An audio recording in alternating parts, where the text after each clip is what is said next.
मित्रों, आपकी बात आपके साथ राकेश मोहन त्यागी यूट्यूब चैनल के 110वें अंक में आप सभी का हार्दिक स्वागत अभिनंदन। मित्रों, आज दिनांक 17 अक्टूबर शरद पूर्णिमा दिवस की हार्दिक शुभकामनाएं। साथ ही शरद पूर्णिमा पर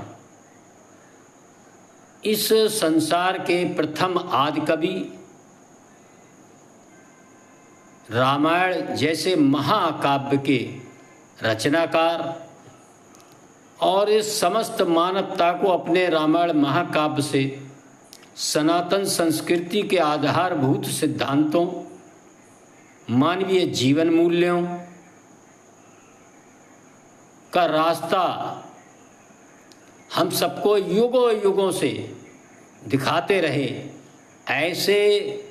पूज्य महर्षि आदि कवि पूज्य महर्षि वाल्मीकि जी की जयंती की आप सभी को हार्दिक शुभकामनाएं व बधाइयाँ। मित्रों, पूज्य महर्षि वाल्मीकि जी महाराज ने हम सबको रामायण के माध्यम से, भगवान राम के चरित्र से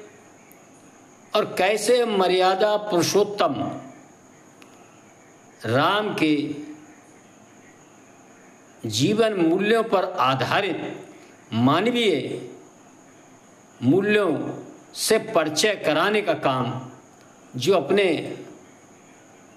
रामायण जैसे महाग्रंथ से किया था, ये केवल भारत या सनातन ही नहीं, समस्त संसार के लिए ये उनकी अनुपम भेंट है। हम सबको चाहिए कि इस अवसर पर हम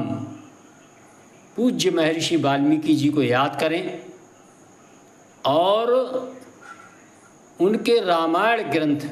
का पठन पाठन कर अपने जीवन में उतारने का भी काम करें। मित्रों, रामायण हमको बताती है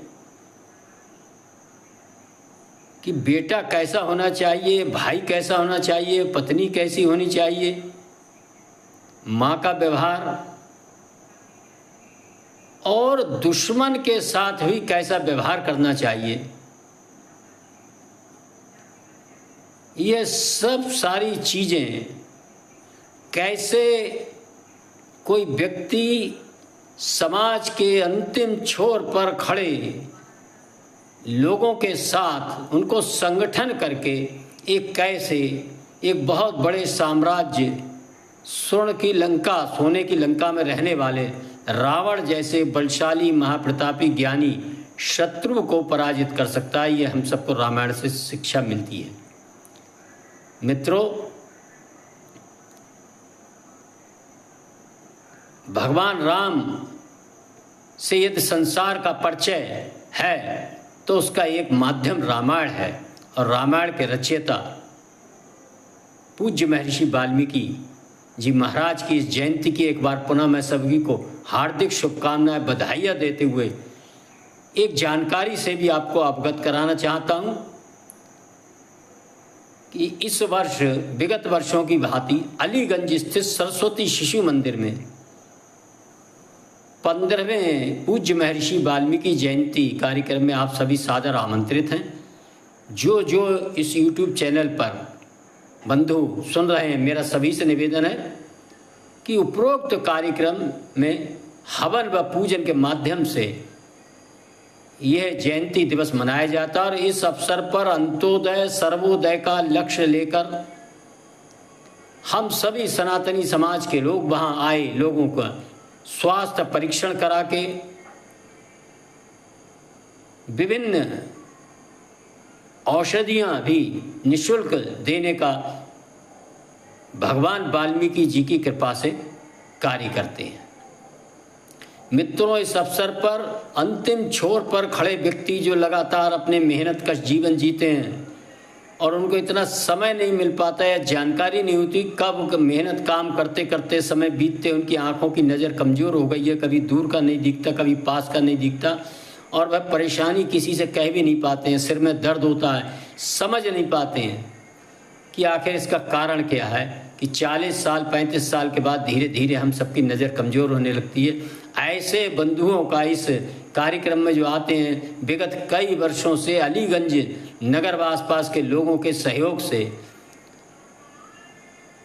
उनके नेत्रों का परीक्षण कर उसी समय उनके लिए निःशुल्क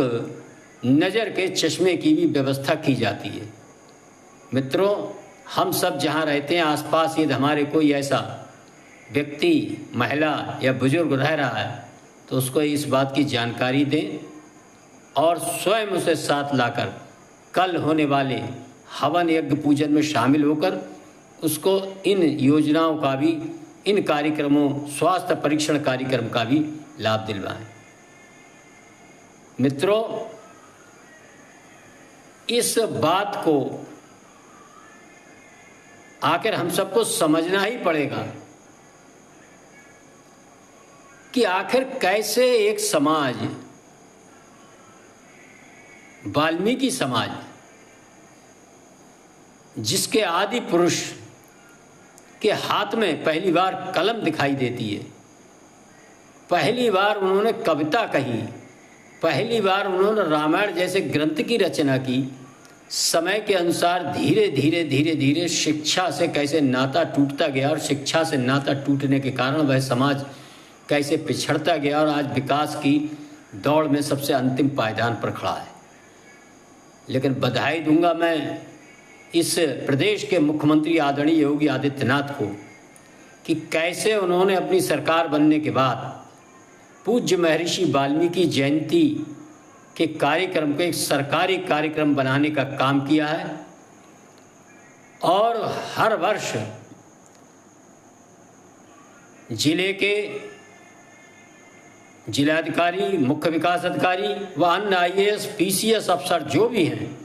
चाहे वो पुलिस विभाग से संबंधित हों, तहसील पे SDM हों और खंड विकास स्तर पर खंड विकास अधिकारी व अन्य अधिकारियों को राजाज्ञा जारी कर ये निर्देश दिया है कि वह वाल्मीकि जयंती के दिन वाल्मीकि समाज के गांव बस्तियों में जाएं, जहां उनके मठ मंदिर हैं, भगवान राम का मंदिर है, भगवान वाल्मीकि जी का मंदिर है, उन मंदिरों पर जाकर स्वयं वहाँ रह के 8 घंटा 12 घंटा 24 घंटे का रामायण का पठन पाठन व स्थानीय कलाकारों को लेकर भजन, संगीत व अन्य सांस्कृतिक कार्यक्रमों का आयोजन करेंगे और वहाँ रहकर वो उन गरीबों की बस्तियों में वहाँ की व्यवस्थाओं के बारे में भी आकलन कर शासन को जानकारी देंगे। मित्रों, ये एक बहुत सुंदर पहल है। शासन की सीधी पकड़ कैसे अंतिम छोर पर खड़े वाल्मीकि समाज की बस्तियों तक नज़र पहुँचे और नज़र पहुँचे वहाँ जो कमियाँ हों, फिर वो जानकारी हो और उन कमियों को दूर करने का काम शासन करे। इस नाते आदरणीय मुख्यमंत्री योगी आदित्यनाथ जी ने पूज्य महर्षि वाल्मीकि जयंती के इस दिवस को एक अवसर के रूप में बदलने का काम किया है और ऐसे समाज के लोगों को समाज की मुख्य धारा में लाने के लिए यह कार्यक्रम शासकीय कार्यक्रम बनाया। इसके लिए हम सबको जानकारी होना चाहिए और इसकी जानकारी को हम ज़्यादा से ज़्यादा, खास तौर से मेरा वाल्मीकि समाज के लोगों से, अन्य समाज के सनातनी बंधुओं से निवेदन है कि वो इस जानकारी को, निश्चित ही सकारात्मक जानकारी को ज़्यादा से ज़्यादा लोगों को दें और महसूस करें कि कैसे एक संवेदनशील सरकार, अंत्योदय को समर्पित सरकार, सर्वोदय को समर्पित सरकार किसी भी समस्या को मौका और मौके को समस्या हल करने का माध्यम बना सकती है। यह आदरणीय योगी आदित्यनाथ जी से सीखना चाहिए। मित्रों, मैं एक बार पुनः आप सभी को पूज्य महर्षि वाल्मीकि जयंती की हार्दिक शुभकामनाएं, बधाई देते हुए कल के कार्यक्रमों में जहां भी कार्यक्रम हो रहे हों, ऐसे मेरा अनुरोध है सनातन समाज के सभी बंधुओं से, वह अपने सारे निजी आग्रह, निजी कार्य को अलग रखते हुए ऐसे कार्यक्रमों में अपनी सहभागिता रखें और ज़्यादा से ज़्यादा उत्साह के साथ इन कार्यक्रमों को मनाएं। आप सबने सुना, इसके लिए आपका बहुत बहुत धन्यवाद। सदा की बात मेरा आप सभी से अनुरोध है, यदि आपकी बात आपके साथ राकेश मोहन त्यागी यूट्यूब चैनल पर प्रसारित इन अंकों को आप पसंद करते हैं तो इनको पूरा सुनकर लाइक करें, शेयर करें और चैनल को सब्सक्राइब करें। धन्यवाद। जय श्री राम, जय श्री वाल्मीकि भगवान, भारत माता की जय।